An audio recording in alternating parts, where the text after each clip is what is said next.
नमस्ते दोस्तों, आप देख रहे हैं लाइफ सिंप्लीफाइड हिंदी और मैं हूं अभिषेक। तो दोस्तों, आज हम बात करेंगे चैप्टर 4 की और इस चैप्टर का नाम है do we think and how. दोस्तों, ये एक बहुत ही छोटा सा चैप्टर है, 2-2.5 पेज का चैप्टर है, लेकिन इस चैप्टर के अंदर जो मैसेज है वो बहुत ही डीप है और मैं कोशिश करूँगा इस मैसेज को आप तक पहुँचाने की। पीजे सर ने समझाया है कि जब हमारा माइंड कोई एक्सटर्नल इम्पल्स रिसीव करता है तो कैसे वो उस चीज़ को डिकोड करता है और कितने स्टेप्स में वो प्रोसेस होता है। तो जब भी हम कोई बाहर के इम्पल्स को रिसीव करते हैं और अपने माइंड में रजिस्टर करते हैं तो हमारा माइंड बहुत ही तेज़ी से उस इम्पल्स को डिकोड करता है और उसके हिसाब से एक्ट करता है या हम उसके हिसाब से अपना रिएक्शन या एक्शन बाहर देते हैं। तो माइंड के अंदर हमारे ग्रे मैटर में कुछ ऐसी स्पेसिफाइड जगह है जहाँ पे ये डीकोडिंग का काम होता है। तो एक इंसान जब भी बाहर के इम्पल्स को डिकोड करता है और जब भी उसे डिकोड करके अपने शब्दों में उसे व्यक्त करने की कोशिश करता है तो उसके इस एक्सप्रेशन में जो मॉडिफिकेशंस है, जो भी बदलाव आते हैं, वो बहुत सारी चीज़ों पे निर्भर है। एक ही इम्पल्स अगर अलग अलग लोगों को दिया जाए तो वो उस एक ही इम्पल्स को अलग अलग तरीके से डिकोड करेंगे और उनका जो एक्शन होगा वो अलग अलग हो सकता है। तो ये किन चीज़ों पे निर्भर करता है ये मैं आपको बताऊंगा। The specific expression in words और acts is further modified by dictates of culture, character, education, circumstances, environment, individual health etc। तो यहाँ पे पीजे सर कहते हैं कि ये इन सारे चीज़ों पे निर्भर करता है और वो क्या चीज़ें हैं? वो है कल्चर, वो जिस कल्चर में जिन संस्कारों के साथ पला बड़ा है वो। कैरेक्टर, एडुकेशन, सर्कमस्टेंसेस, उसका चरित्र किस प्रकार का है इस पे निर्भर करता है। उसकी जो एडुकेशन है वो कैसी है वो इस पे निर्भर करता है। उसके जो वातावरण है आसपास का वो कैसा है उस पे भी निर्भर करता है और उसके स्वास्थ्य पे भी निर्भर करता है। तो ये बहुत सारी चीज़ें हैं जो हमारे थॉट्स और एक्शंस को मॉडिफाई कर देती हैं। दोस्तों, जब कोई भी इम्पल्स हमारे माइंड में रजिस्टर होता है तो जिस समय वह इम्पल्स रजिस्टर होता है उस समय वो एक प्योर माइंड एनर्जी के फॉर्म में होता है। मतलब कि उस इम्पल्स के साथ अभी तक आपके माइंड ने कोई छेड़छाड़ नहीं की है, वो प्योर माइंड एनर्जी है। लेकिन जब आप उस माइंड एनर्जी को अपने तरीके से रीड करते हैं, समझते हैं, अपने विचारों में उसे व्यक्त करते हैं, तब कहीं ना कहीं आपकी जो सर्कमस्टेंसेस है, आपका जो कैरेक्टर है और आपकी जो सारी अपब्रिंगिंग है, उसकी जो कलर, उसका जो रंग है उस थॉट के ऊपर फिर चढ़ने लगता है। दोस्तों, पीजे सर और एक बात कहते हैं कि एक एवरेज इंसान ये समझता है कि हमारे थॉट प्रोसेस में अगर कोई गड़बड़ी होती है या हम बहुत ही ज़्यादा थॉट में इंडल्ज होते हैं, चाहे वो किसी भी तरीके का थॉट हो, तो ये मेरा निजी मामला है और इसे मेरे दिमाग को या मेरे थॉट्स को कोई देखने या पढ़ने नहीं आ रहा, ये कोई देख नहीं सकता। तो हम समझते हैं कि इस चीज़ से शायद कोई हमारे जीवन पे प्रभाव नहीं पड़ता या हमारे सोच पे, हमारे माइंड पे प्रभाव नहीं पड़ता। लेकिन अगर आप ऐसा सोचते हैं तो शायद कहीं ना कहीं आप गलत है, क्योंकि इस चीज़ का प्रभाव हमारे सोच, हमारे व्यक्तित्व, हमारे दिमाग, हर चीज़ पे पड़ता है। हम सोचते हैं कि हम जो भी सोच रहे हैं वो ना ही किसी को दिख रहा है, ना ही कोई ऑब्ज़र्व कर रहा है और इससे मतभेद करने वाला कोई नहीं है।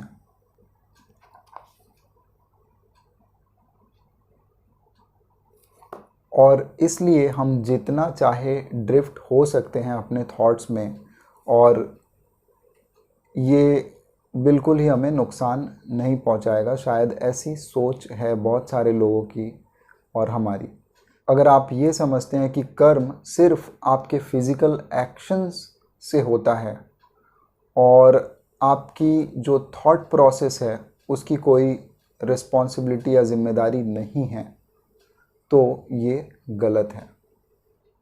हमें ये भी महसूस होता है कि हमारे सिर्फ सोचने से कोई कर्म होता नहीं है, लेकिन हमारा जो कर्म है वो हमारे सोच से ही शुरू होता है, और इसे पीजे सैयर ने बहुत ही अच्छी तरीके से समझाया है। मैं आपको पढ़ के बताता हूँ।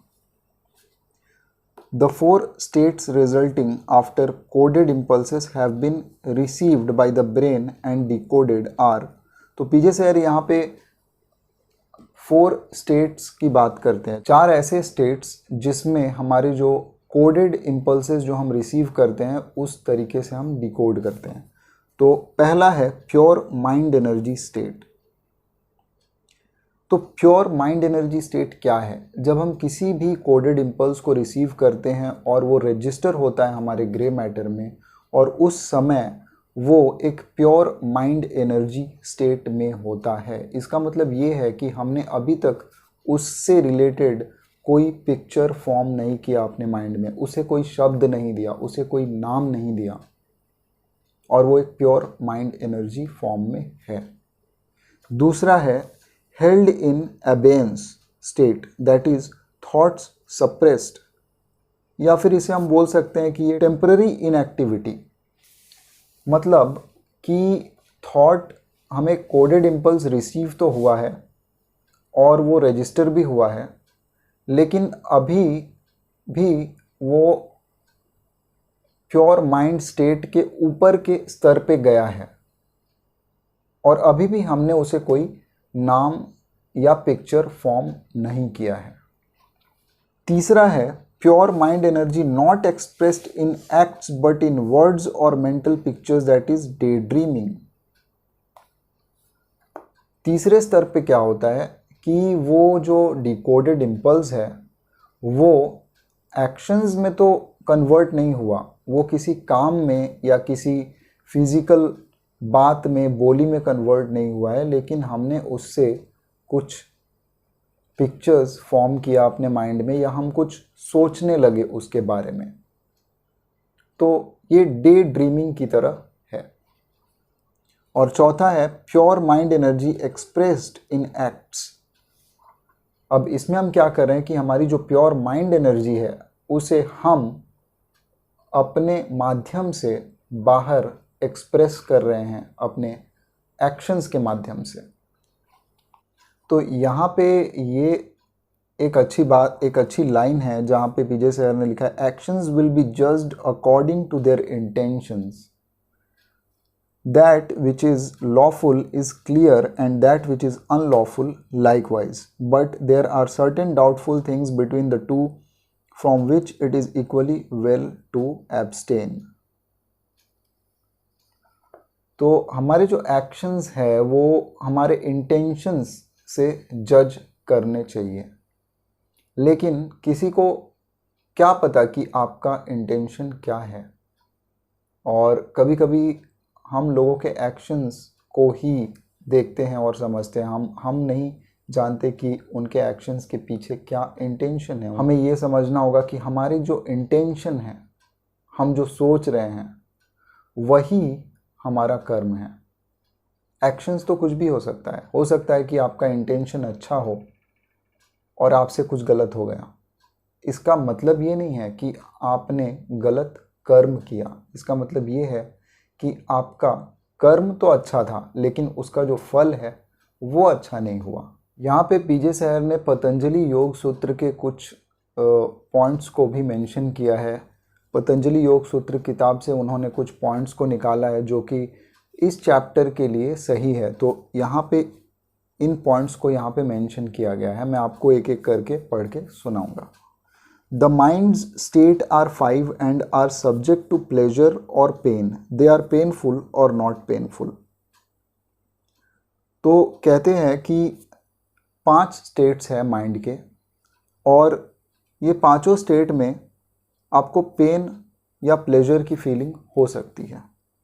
These modifications are correct knowledge, incorrect knowledge, fancy, passivity मतलब sleep and memory। इसके बाद कहते हैं the control of this modification of the internal organ of the mind is to be brought about through tireless endeavor and through a non-attachment। और हमें non attachment की भी practice करनी होगी। जब यहाँ पे नॉन अटैचमेंट हम पढ़ते हैं तो इसका मतलब क्या है? नॉन अटैचमेंट मतलब हमारी जो आइडेंटिटी है, मतलब हमारा जो पहचान है, उससे नॉन अटैचमेंट। हम जिन भी चीज़ों से या जिन लोगों से खुद को आइडेंटिफाई करते हैं, उन लोगों या चीज़ों से नॉन अटैचमेंट। तो ये बहुत ही एक लॉन्ग प्रोसेस है, इसे हम प्रैक्टिस करके, मेडिटेट करके समझ सकते हैं, सीख सकते हैं। Tireless endeavour is the constant effort to restrain the modifications of the mind, use of free will in trifles. तो माइंड जो जिस तरीके से चीज़ों को मॉडिफाई कर देता है, हमें वो रोकना है, और वो रोकने के लिए हमें टायरलेस एंडेवर चाहिए। टायरलेस एंडेवर कैसे होगा? टायरलेस एंडेवर ड्रिफ्ट वॉचिंग करने से होगा, अपने थॉट्स को ऑब्जर्व करने से होगा, अपने फूड को ऑब्जर्व करने से होगा, और जो भी हम एक्टिविटीज़ करते हैं उन सारी एक्टिविटीज़ को जब हम ऑब्जर्व करने लगेंगे, तभी हम इस टायरलेस एंडेवर को ला पाएंगे अपनी लाइफ में। और माइंड जिस तरीके से कोडेड इम्पल्सेस को मॉडिफाई कर देता है, हम उस मॉडिफिकेशन से बचेंगे और हम कोडेड इम्पल्सेस को सही से डिकोड कर पाएंगे, प्योर माइंड एनर्जी फॉर्म में उसे देख पाएंगे। कहते हैं the chitta is stabilised and rendered free from illusion as the lower nature is purified and no longer indulged. तो चित्ता मतलब हमारा जो माइंड का जो प्योरेस्ट फॉर्म है वो है, जहाँ सिर्फ इंटेलिजेंस है।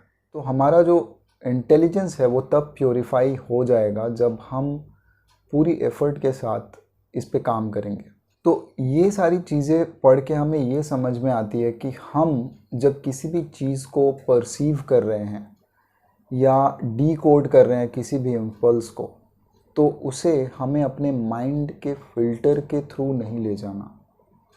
हमें उस फिल्टर के लेयर्स को निकालना है, क्योंकि वही तो माइंड की मॉडिफिकेशंस हैं जो किसी भी कोडेड इम्पल्स को अपने तरीके से डिकोड करती है। तो उस चीज़ को, उस फिल्टर को हमें अपने माइंड से निकालना है, और तभी हम सारे कोडेड इम्पल्सेस को एज इट इज़, मतलब जैसा वो है यथा स्वरूप, हम उसे देख पाएंगे एज इट इज़। वही है प्योरेस्ट फॉर्म थॉट का, जब हमारे माइंड और किसी चीज़ के बीच में कोई फिल्टर नहीं आता, हमारे माइंड के मॉडिफिकेशंस का फिल्टर नहीं आता। तो जब हम ये करने के काबिल हो जाएंगे, तभी यह संभव है कि हमारे माइंड के बाकी जो सेक्शंस है, सेक्शन 2, 3, 4, जो एक एवरेज इंसान के पहुंच से बाहर होते हैं, तभी हम उन सेक्शंस तक पहुंच पाएंगे और हमारी जो परसेप्शन है वो काफ़ी ज़्यादा फैल जाएगी और हमारा जो कॉन्शियस है वो इवॉल्व होगा और कॉस्मिक कॉन्शियसनेस की तरफ बढ़ेगा। तो दोस्तों, आज के लिए इतना ही। अगले वीडियो में हम बात करेंगे चैप्टर 5 की।